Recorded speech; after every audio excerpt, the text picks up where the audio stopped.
Hello, everybody. Welcome back to the Premier Madden podcast. It is the second episode of season 3, and we're joined by our first guest of the season. But before that, what's going on, Rob? How you doing, man? Good. Just living that no comp life. Living that no comp, undefeated life atop the AFC at 4-0. 5-0.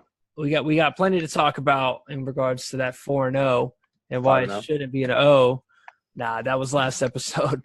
But we do have something to talk about and somebody to talk with this time. So joining us is _nefarious, the Patriots owner. Chris, what's going on, bro? What's up, guys? How you guys doing? It's a pleasure to be on with y'all.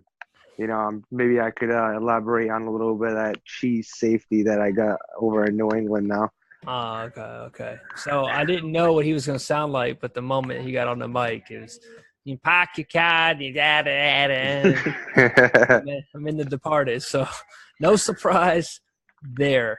But yeah, man, I don't think this is the first time we talked. I think we were talking during some of the playoff games and everybody was in the chat, in the Discord chat. But there was a big old issue with clicking to talk, and it was making everything awkward. But it's good to have you on. Good to hear. That beautiful accent, and then we'll get to listen. Some of the things we'll talk about. So one of the things I wanted to talk about with is, you're one of the – you're an official commish now, right? The PML? Yeah, I'm an official commish. Okay. First one we've had on, by the way. JT's too scared to come on. He told me to. Yeah, JT honored me with that title. It's been a pleasure to work with him and help him out, and he puts in a lot of work himself. So whatever I could do to help him out, I'll do. Right. I really, like most of us, we really appreciate all the work he puts in. So I'm just trying to give back whatever free time I have. And it's mainly a lot of stuff on my phone. And I'm always on my phone. Right. Just truly spoken like a millennial. I think one of the big things is he does so much automation that sometimes we forget, there's a lot, we get to experience the user side of automation.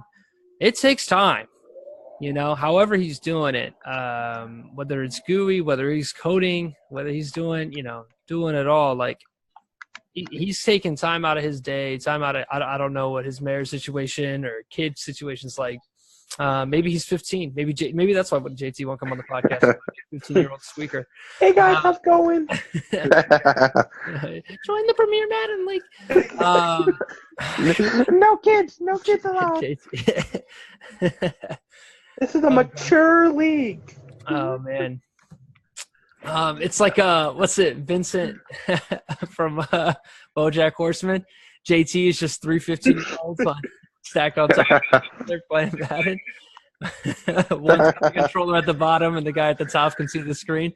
Maybe that's why it's not winning any games. Okay. All right. This isn't the roast of JT. So you're in. I mean, you spent most of your time as a content creator, and you're not taking away from that. You're still doing the top 50, which is a very unique and very tough idea. So I applaud you for that. And the reason why I want to applaud you is because I do content for my Xbox League. And, I do weekly highlight videos, and I make them do a lot. You have to clip your own games on Twitch. You have to send me the clips. And then, from there, I just convert it to bring it onto my my local drive and then, load it up, cut it. But as you know, doing your videos, it takes time. It takes a lot of time. And it takes a lot of – this is an unpaid gig.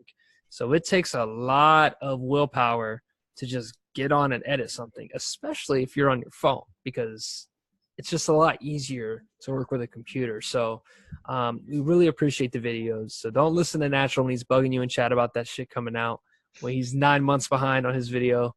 But we really appreciate that. So what is what's been your favorite thing to do? What kind of is easiest to do for you motivation wise? And then what about your content is the hardest to do? You really have to do it.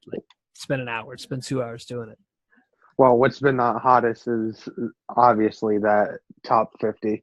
What a pain it's been just trying to find the highlights.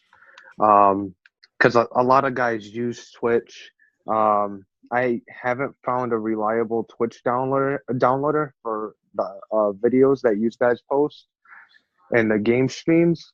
So that's been a little bit of a problem. Hmm. Um, I actually decided to just make the highlights myself.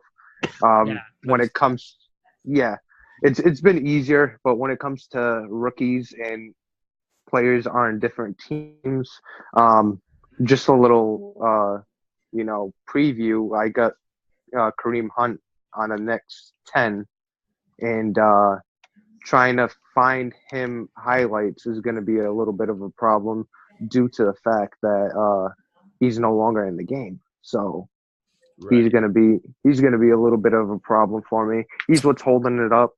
If you look, well, if you're looking for that, right? If that's really causing issues, you can look at. I'll find the YouTube that I was posting because I ended up making a YouTube because I was gonna try the whole gig, but I just have no motivation to make videos at all. But anyways, there are some clips around, so I'll see if I can't find them and post them to you, and you can pull them from YouTube. I want Oh, you. I'm going to send this to you after, but it's called Clipper, CLIPR.xyz. It's a Twitch clip downloader. So whenever somebody clips the plays, yeah. 30-second clip, what you do is you take that link, you post it in there. There's a little bar there, which is a search bar in there essentially from whenever you use Clipper. You post it in there and you hit get the download link. After you do that, it literally takes like a second and a half. From there, you right click. And this is being done on a computer, sorry. You would right click on the link and you hit save as, and then you save the video. So it just instantly converts the video to MP4 and then you can save it instantly. I mean, seriously, you can have a clip go from Twitch to your desktop in less than a minute and a half. And that's how I Oh, save them. So yeah, and it's great quality, keeps the quality. So you don't have to like screen grab. That was another way I used to do it, which is I would pull up somebody's Twitch and then I would screen record the play. So I'll send you the link and maybe that'll make your life a little bit easier when it comes to pulling these clips down from Twitch. Now, like I said, what I know is I know that it works best on desktop. I don't know how it works mobile. So yeah. I'm doing most of the top 50 on desktop anyway, a laptop pretty much. gotcha. Yeah, Um, I'll send you that link. Make sure you can get taken care of there. yeah, send me that link. I'm pretty much a rookie when it comes to all this stuff. So, um, my best work is obviously my writing, and I don't even like doing that, and it's not as fun. What really helps me, you wanted me to talk about what my favorite type of content. It's pretty much deep diving into the league and bringing it to life, pretty much. Um, Ever since I took over the Patriots, it's been a lot easier for me to do content because I'm trying to build on a team that I'm a fan of, and I'm trying to rebuild them since I've lost Tom Brady with the first season that I started with them in 2020, I believe. Was it 2019, 2020? Yeah, Right. 2019, 2020 is the first season that I took over, and that's without Tom Brady. So I've been using content to try to build this team back up, and that's really what's motivated me. So that whole point attributes that JT gives out for content, people that don't take advantage need to start taking advantage of that. It really helps build your team, and it gets you more into the league and more invested into the league. Um, and yeah, that's pretty much it. I just like the Patriots, want to rebuild them, and that's why I do all my content. And you find once you start doing it, you really take interest in it, and it becomes a little bit of fun. I mean, it does get tedious sometimes doing the same content over and over, trying to find new spins on things or new ways to describe a team. But other than that, it's pretty fun. I suggest more people in the PML get into it, and I know Bills has taken over the fantasy stardom situm, which has been going great, and I enjoyed that content you've been putting out. Yeah, what you said about like getting best of the league, I think that's kind of what I don't know, keeps me going. You guess you could say, because at first I was kind of like a lot of people in the league how I didn't really like doing content. I thought it was like is 1-2 extra play points a week. Is that really worth it? Like, why am I putting my time in? And then once I did a few things, and like, you see other people's teams. A lot of times in franchises, you don't really see that side of like you only see your team, what you're doing with your team. And like once you start to get in depth and you see what other people are doing with their teams, it starts to become like more of a league than just like, oh yeah, I'm in this franchise, I'm the Bills in this franchise, I'm the Saints in this franchise, whatever. Like it starts to really like come together as a league. I actually like this is the first time that's ever really happened for me. So I really like that. Yeah, and the thing too is you see other teams and then you see what they're doing with their team, and you're like, oh man, maybe I could change up my scheme, and it kind of gets you thinking a little bit of how you're building your players and how you want to build your team, if you know what I mean. No, definitely. I'll tell you one person that is definitely happy that you're now the Patriots, and that is Rob himself. The division's been clear his. Let's transition this a little bit into talking about the league, the season, right? So we talked about the Bills. It's an undefeated 4-0. The only other undefeated team in the AFC 5-0 is the Ravens. Oh, 5-0. On the NFC side, we have two undefeated teams, the Tampa Bay Buccaneers and the Seattle Seahawks, who have recovered from their tank and are sitting firmly second in the NFC. Now, Kareem has been going off. One of the things last year, even though I did that like suspension thing for it, once again, I don't even know why I did it. I think it's because like cockiness. No, it definitely wasn't cockiness. No, I definitely felt a type of way, and obviously nobody's gonna look at me because it's a fake version of Kareem Hunt, but it was just kind of like I don't want to like I didn't even want to use the dude anymore. That's why I traded him after having to. I mean, dude, I averaged almost 8 yards per carry with him last year. Like, it's filthy how good he is in this game. And I mean, you're at 2 games over 200 yards already. So you're definitely. You're at 750 yards with him on the season so far. Yeah, and like I just played Rams, and he actually like I can't say he shut him down. But like 70 yards and the top 30, but like he had to devote his whole defense. Like he had like 9 in the box every time, and so then like in the first quarter or so, I was like, hey, maybe he'll switch it up, and he didn't. So I was like, okay, it looks like we're throwing the ball this game. And then like outside of I don't know if you read chat or saw anything in chat, it was a pretty fluky game. But outside of one pick that he just made a really good play on. He threw for like 300. I had a touchdown, and then from there on it was some fluke. I had 5 fumbles, and it's been rough, dude. Yeah, it's just one of those things. I took a bad loss to Atlanta this week, or last Vance. And it was a close one, right? So I'm not panicking because the defense did what it's supposed to do, which was held the guy to 15 points until like the end. But it's early, and there's definitely some struggles for some of our teams in terms of turning over the football. Me and you turned the football over a ton in our game. I turned the football over. I didn't adjust well, so I think everybody's still kind of figuring their teams out.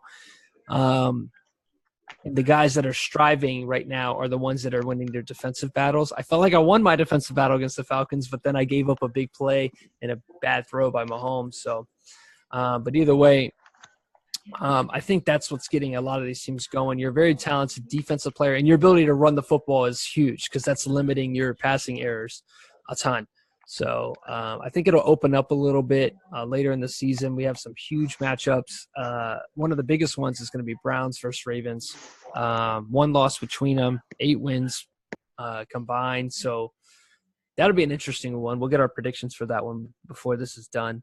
I'm sitting at the freaking 8th seed on the AFC side. I mean, Denver came out of nowhere. And is sitting 4-0 right now, 4-1. He ended up taking a loss. I think he to the Colts or something. I can't remember. Bucks, I think. It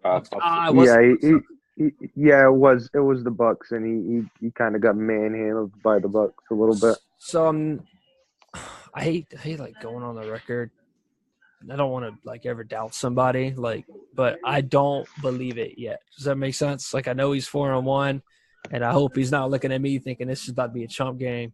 I hope he is actually. I'm a chump, son. 3-2, just lost. That's actually something. Oh, my bad. No, you're fine. What was up? Me and Pat's tried to have a little video yesterday. Had some errors, so my audio wasn't even recorded. But that's something we talked about actually for a minute. It was they were both undefeated coming to that game, and it was something that it looked like it was gonna be a big game, and then he got blown out, and his opponents haven't been the best either.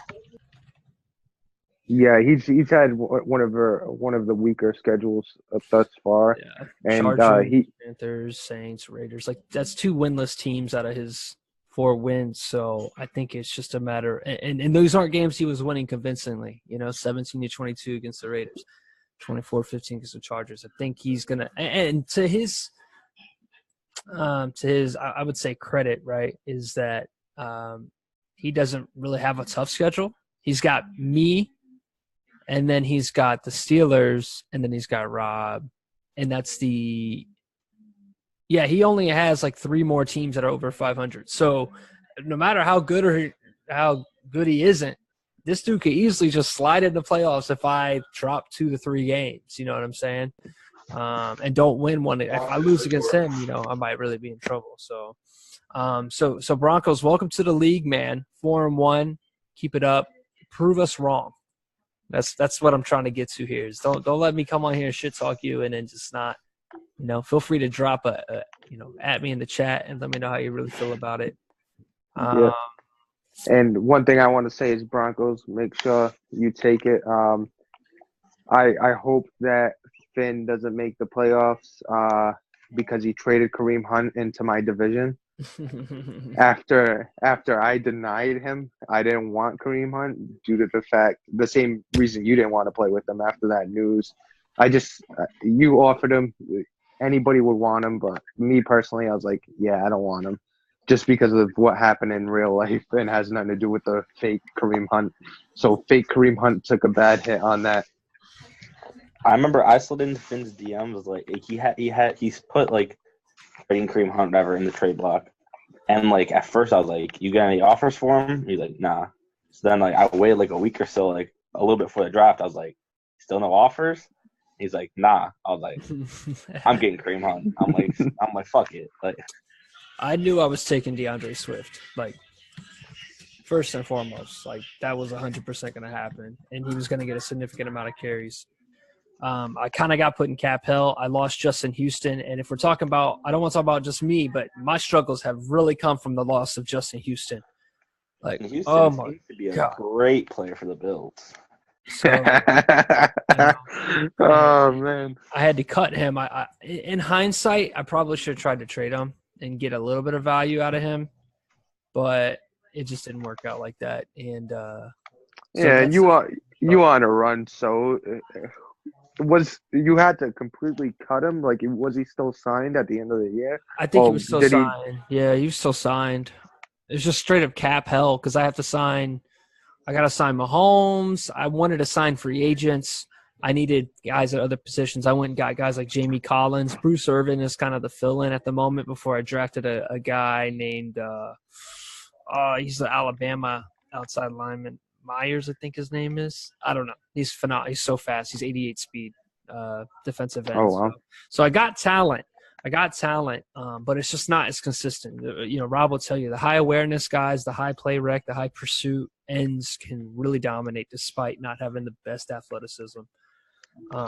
We talked about that a lot before in a podcast when we were talking about 4-3 linebackers, that in your base linebacker, just have a guy like Sean Lee at 79 speed, but like 98 pursuit. 90 tackling. You know what I'm saying? Like this. Yeah. Don't even look at the speed. It just like you're looking at 78 speed and you're feeling a type of way. And you're like, well, if it was just 80, would you feel fine? You would. Okay, then don't care about 78. You won't even see it. He's gonna be out when nickel comes in, anyways. So just let it go, and you'll be fine. Let's see here. Let's see. You got the Jets tomorrow. That's a reschedule. Let's see some of these big games, man. Green Bay, Minnesota is a big one. Indianapolis and Jacksonville is going to be a good one. And Cleveland and Baltimore. So let's go with those three, and we'll end. We'll end the talk of the league, and then I got a question to discuss with you guys, if that's cool. Yep. So let's go Indianapolis, Jacksonville. Jacksonville got a new owner last year, came in, played well, talented roster. Indianapolis is sitting at 4-1 right now. Another talented guy. He had a dominant win over Minnesota. Who do you got? I'm gonna go Indy just because I watched the end of that Vikings game because Vikes was one of the guys who was talking the most, so I had to just peek in and see what was up. And Colts just seems like that's kind of the formula to win in this year is that limit turnovers and just like take what you can. He seems to be someone who isn't too aggressive to the point where he's going to throw picks. Something that I've had a lot of problems with, I would say. And like he just seems to be like a calm player, as Vikes seems to be almost the opposite. After watching his game against Texans, he takes a lot of chances, and that pays off sometimes. Like that's why he has a solid record. But I think I want to take Colts because I feel like him just winning the turnover battle, playing smart, getting points up, is gonna end up beating Vikes.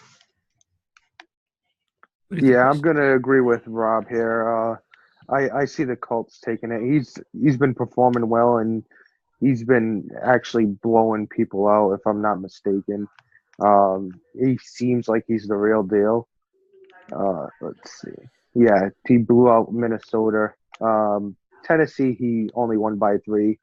The new Steelers user, he also blew out, and then he blew out Tennessee in the rematch. Actually, now that I'm looking at it, so he seems to be catching fire a little bit here, and I think he's going to keep riding that flame for a while.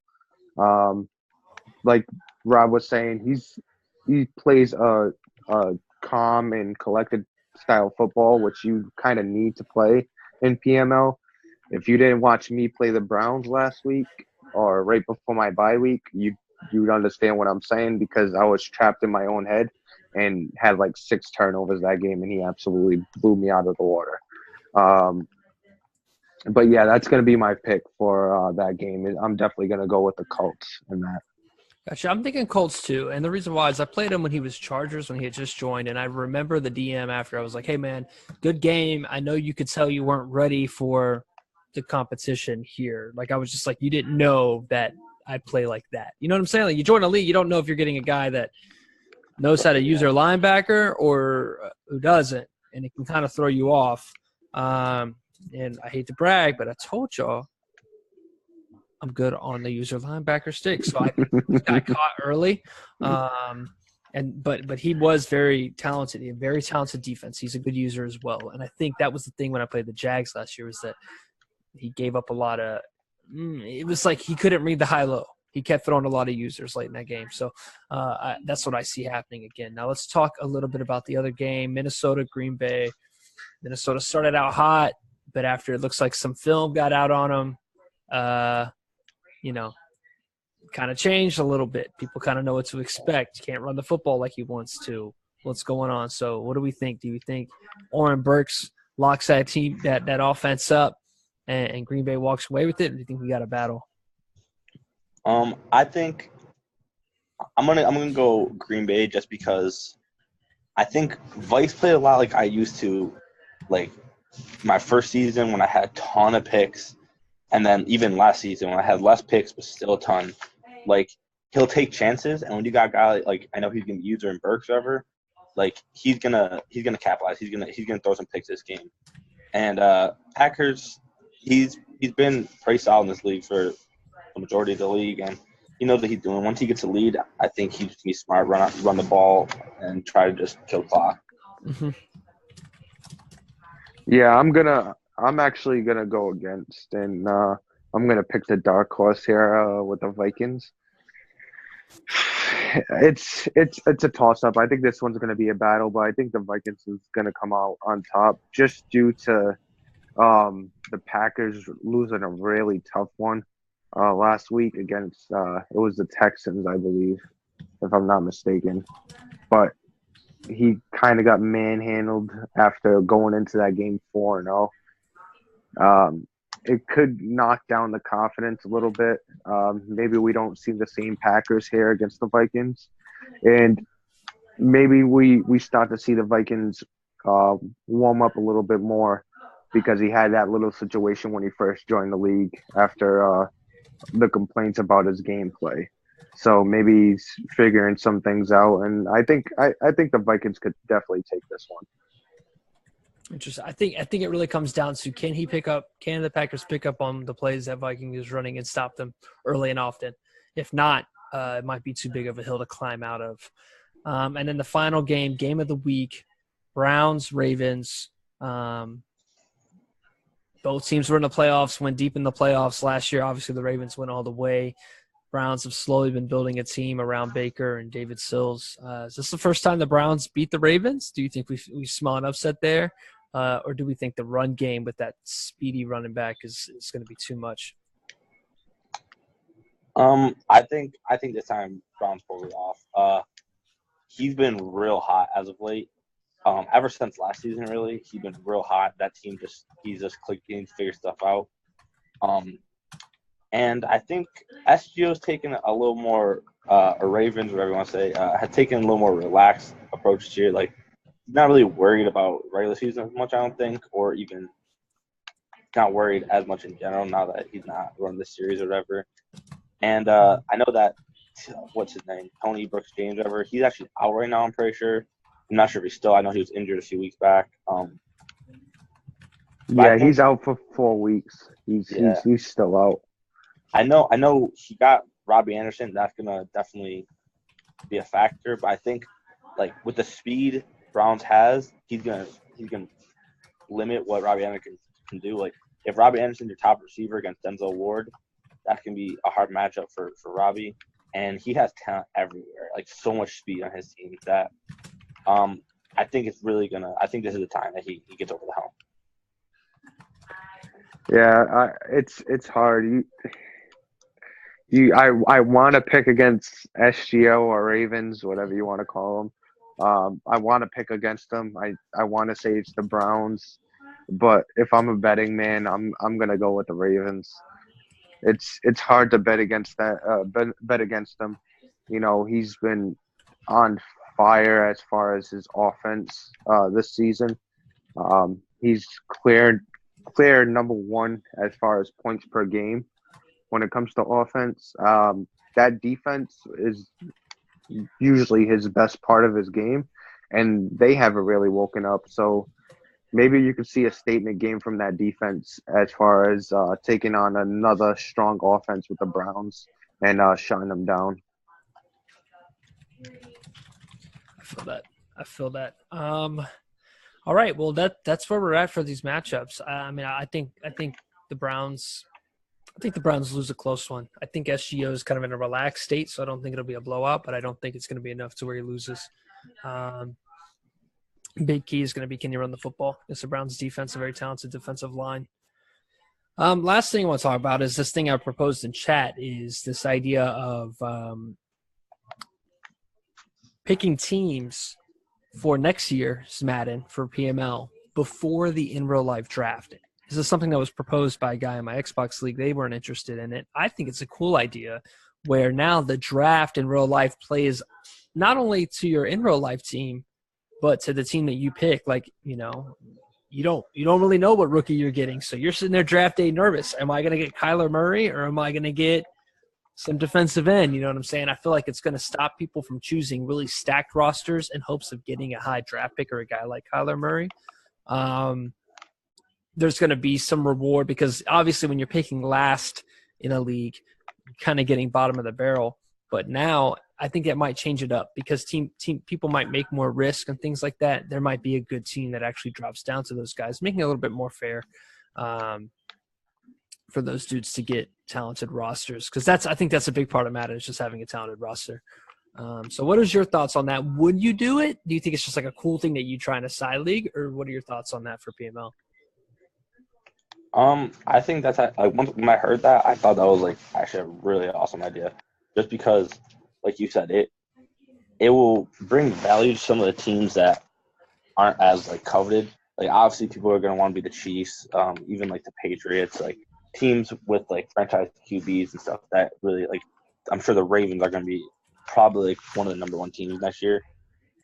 Just because Lamar Jackson won't start like a 75, he's gonna start like an 80 or 80 something like right, probably teams like that have their players already addressed or like key positions like quarterback. But like teams that don't have their shit together, like the Raiders, I feel like if you go into the draft with what do they have 3 first-round picks right now, that could be like a team that's like, you know what, I think they're gonna try to like make a splash. Like I'm gonna pick the Raiders, like teams like that. Even someone like the Jaguars who don't have a quarterback, they have a real high pick though, like Giants, stuff like that. Teams that need a quarterback, need a big player, like that's gonna make those teams really coveted over. And then also I think it'll bring like more of an interest to the league, like a team in the league, because like I said, a lot of people I think just play like, oh yeah, this is like I'm in this league, like I'm the Giants or whatever, and I don't think they really like are in depth in the league. Not that that's a bad thing, just I think it's cool once you do have that. I think that's something cool that it's nice to experience. Just like it's fun to be in depth in a league like that. I think that's gonna get people. They're gonna comb over the rosters. They're actually gonna like look at the draft, like some mock draft stuff. I think that'd be definitely a cool thing. Yeah, I love the idea. I look at it, but I look at it in 2 different ways. It's a great idea for Madden lovers.